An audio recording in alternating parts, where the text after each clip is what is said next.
জুবিন গাৰ্গ ডাঙৰীয়াৰ 19 তাৰিখৰ দিনা মৃত্যু হৈছিল। তাৰ পিছত খবৰবিলাক এনেকৈ আহিলে যে 19 তাৰিখৰ মৃত্যু হোৱাৰ পিছতো তেখেতৰ মৃত্যুৰ খবৰ অসমলৈ বহু সময়লৈকে অহা নাছিল। 19 তাৰিখে মৃত্যু হোৱাৰ সময়তে যেহেতু কথাটো ওলালে যে তেখেতৰ পানীত পৰি মৃত্যু হ'ল, তেতিয়া অসমৰ ৰাইজে ধৰি ল'লে যে পানীত কেনেকৈ তেওঁ যাবলৈ পালে।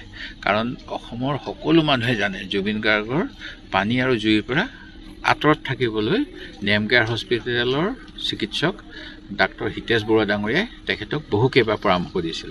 আৰু সেই কথাটো তেখেতৰ পৰিবাৰৰ উপৰিও তেখেতৰ লগত যিসকল থাকে মেনেজমেণ্ট টিম তেখেতসকল সকলোৱে জানে।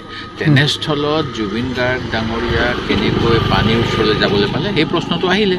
অহাৰ লগে লগে সকলোৱে ক'লে যে এইটো এটা তদন্ত হ'ব লাগে। গোটেই অসমত 50খনৰ ওপৰত FIR হ'ল। কেইদিনমান পিছতে তেওঁলোকৰ শৰীৰ আহি পালে। আৰু যেতিয়া বহুত হেঁচা পৰিলে তেতিয়া মুখ্যমন্ত্ৰীয়ে ক'লে তদন্ত হ'ব। প্ৰথম তেখেতসকলে হত্যা বুলি কোৱা নাই, বহুতে হত্যা বুলিয়ে কৈছিলে। প্ৰথম দিনাৰ পৰা ই মাৰিলে সি মাৰিলে এনেকুৱা কথা কথাটোত মই নাযাওঁ। এইকাৰণে কৈছোঁ যে প্ৰথম কথাটো আহিলে যে হত্যা হৈছে বুলি অসমৰ সাধাৰণ জুবিন অনুৰাগীসকলে সন্দেহ কৰি 50খনৰো অধিক থানাত FIR দিলে। এই ঘটনাৰ পিছত মুখ্যমন্ত্ৰীয়ে ক'লে যে গোটেই কেছখিনি একলগ কৰি ল'ম আৰু CIDক তদন্ত দিয়া হ'ব। তাৰ পিছত 6 দিনমানৰ দেৰিৰ পিছত এটা CIDৰ SIT গঠন কৰিলে। আৰু SIT গঠন কৰাৰ সময়ত মুখ্যমন্ত্ৰীয়ে ক'লে, তাৰ আগে ক'লে যে গঠন কৰাৰ আগতে ক'লে যে অসমৰ কথাখিনি CIDয়ে তদন্ত কৰিব। তেতিয়া আমাৰ এটা মনত সন্দেহ আহিলে যে বাহিৰত ঢুকাইছে, বাহিৰত কোনে তদন্ত কৰিব। সেই গতিকে মই 22 তাৰিখৰ দিনাই এখন পত্ৰ লিখিলোঁ যে অসম চৰকাৰে এইটো এটা সন্দেহ কৰিছে কিবা এটা। কাৰণ CIDয়ে কেতিয়া লয়? ক্ৰাইম হ'লে ক্ৰাইম ইনভেষ্টিগেশ্যন ডিপাৰ্টমেণ্ট ক্ৰাইম হৈছে বুলি সন্দেহ কৰিছে অসম চৰকাৰে। সেই গতিকে মই বেলেগ বেলেগ কৰ্তৃপক্ষক লিখিলোঁ যে অসম চৰকাৰে সন্দেহ কৰিছে এটা এইটো কিবা ষড়যন্ত্ৰ হ'ব পাৰে। সেই গতিকে যিহেতু বাহিৰা দেশত হৈছে, আমাৰ গোটেই বিভিন্ন দেশৰ মাজত ইণ্টাৰপল বুলি ইণ্টাৰনেশ্যনেল পুলিচ আছে। ইণ্টাৰনেশ্যনেল পুলিচৰ অসমৰ বেলেগে অসমৰ লগত চুক্তি নাই। ভাৰত চৰকাৰৰ যিটো central bureau of investigation CBI partner ইণ্টাৰপলৰ। সেই গতিকে মই ক'লোঁ যে অসম আৰক্ষীৰ ওপৰত মোৰ কোনো বিশ্বাস নথকা কথা নাই, কিন্তু অসম আৰক্ষীয়ে ঢুকি নাপাব। যিহেতু নিয়ম অনুসৰি CBI ঢুকি পাব ইণ্টাৰনেশ্যনেল কথা। সেই গতিকে CBIক তদন্ত দিব লাগে। আৰু লগতে যিহেতু বেলেগ বেলেগ কথা আহিছে, সেই গতিকে জুডিচিয়েল তত্বাৱধানত পৰিচালনাত তদন্ত হ'ব লাগে। এতিয়া মই দেখা পাইছোঁ ভাৰতৰ প্ৰধানমন্ত্ৰী নৰেন্দ্ৰ মোদী ডাঙৰীয়াই আমাৰ নেতা ৰাহুল গান্ধী ডাঙৰীয়াই কোৱা বিভিন্ন কথা মানি লৈছে বিভিন্ন সময়ত। যেনেকৈ এটা সময়ত কৈছিলে যে কাষ্ট চেঞ্চাছ লাগে, জাতি গণনা লাগে, জাতি গণনা লাগে। বিজেপিয়ে না কৈ থাকিলে। এতিয়া শেহতীয়াকৈ কৈছে যে আমি জাতি গণনা কৰিম।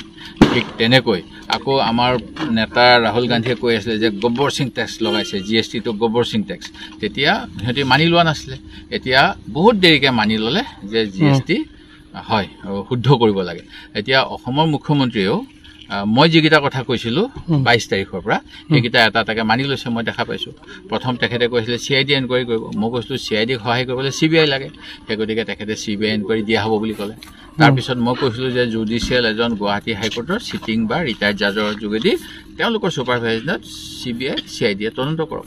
আজি মই দেখা পাইছোঁ যে নটিফিকেশ্যন ওলাই আছে অসমৰ এজন হাইকোৰ্টৰ চিটিং জাজক জুবিন গাৰ্গৰ এই কাণ্ডটোৰ মৃত্যুৰ তদন্ত কৰিবলৈ দিছে।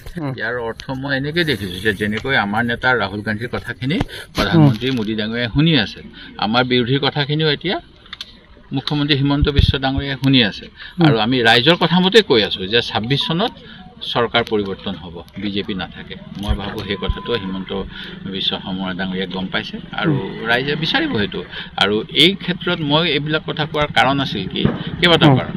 জুবিন গাৰ্গে কি কৈছিলে? জুবিন গাৰ্গে কৈছিলে গছ নাকাটিবি। তেওঁ জুবিন গাৰ্গ ফেন ক্লাবে মোৰ সমষ্টিত যিটো আছে মই সহযোগ কৰোঁ। তেওঁলোকে প্ৰতি বছৰে বছৰে জুবিনদাৰ জন্মদিনত, মই জুবিনদা বুলি কৈছোঁ সকলোৱে কয় কাৰণে, মোতকৈ বয়সত যদিও অলপ সৰু, তেখেতৰ মৃত্যুৰ দিনত গছ পুলি ৰুৱে। মই সহযোগ কৰি আহিছোঁ যোৱা সময়ছোৱাত।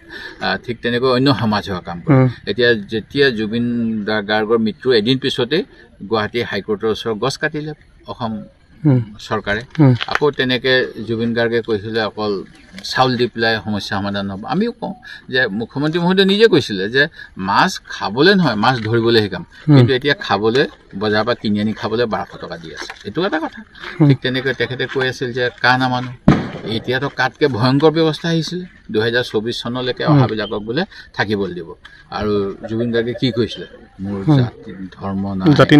জাতি নাই আমিতো সকলো সেইটো কথা ভগৱান নাই বিজেপিয়ে কিবা কিবি কৈ থাকে যে মুখ্যমন্ত্ৰীয়ে কৈ থাকে যে আমি যদি এটা ধৰ্মৰ মানুহৰ বাহিৰে বাকীবিলাক ছেকেণ্ড ক্লাছ চিটিজেন সেইটো আমি নকওঁ গতিকে মই কৈছিলোঁ যে বহুতকেইটা লবি আছে কোনোবাই ব্যৱসায়িক স্বাৰ্থত তেওঁক হত্যা কৰিব পাৰে কোনোবাই ৰাজনৈতিক স্বাৰ্থত কৰিব পাৰে কোনোবাই অৰ্থনৈতিক স্বাৰ্থত কৰিব পাৰে এতিয়া কোনটো মইতো ক'ব নোৱাৰোঁ সেই গতিকে এজন জাজে যদি ভালকৈ তদন্তৰ গোটেইবিলাক এংগুল লয় সেইটোৱে ভাল হ'ব আমি জুবিন গাৰ্গৰ হত্যাৰ দোষীৰ একেবাৰে শাস্তি আইনমতে হ'ব এইটো এতিয়া ধৰি আন চুচুৱাই দিম এইটো ৰজাৰ দিনত তেনেকুৱা আছিলে ৰজাৰ কথাই আইন কি জানি কিন্তু আমাৰ দেশখনতো সংবিধান মতে চলে আইন অনুসৰি হ'ব লাগিব ৰাজপথত চুচুৱাই মাৰিলে কাৰোবাক ন্যায় নহ'ব তদন্ত নহ'ব কাৰণ এটা সময়ত আমি দেখিছোঁ তেনেকৈ বহুতকে মানে বিনা দোষতো ফাঁচি দিয়া হয় শাস্তি দিয়া হয় সেই গতিকে আমি যিহেতু সভ্য সমাজ দেশ স্বাধীন হৈছে গণতান্ত্ৰিক সেই গতিকে আমাৰ আইন ব্যৱস্থাটো আছে আৰু এটা কথা অনুৰোধ কৰিম মুখ্যমন্ত্ৰী মহোদয় যাতে যেতিয়াই তেতিয়াই যিকোনো কথা কৈ নাথাকে আমি ডিমাণ্ড কৰিছিলোঁ যে CIDৰ ফালৰ পৰা সময়ে সময়ে তদন্তত বাধা নপৰাকৈ কিছু কথা কৈ থাকিব লাগে আজি এইটো কৰিলোঁ কালি সেইটো কৰিলোঁ কিন্তু এতিয়া দেখিছোঁ মুখ্যমন্ত্ৰীয়ে কথা কৈ থাকে আৰু কথা কৈ তেওঁ জটিল কৰি থাকে এইটো ভাল কথা নহয়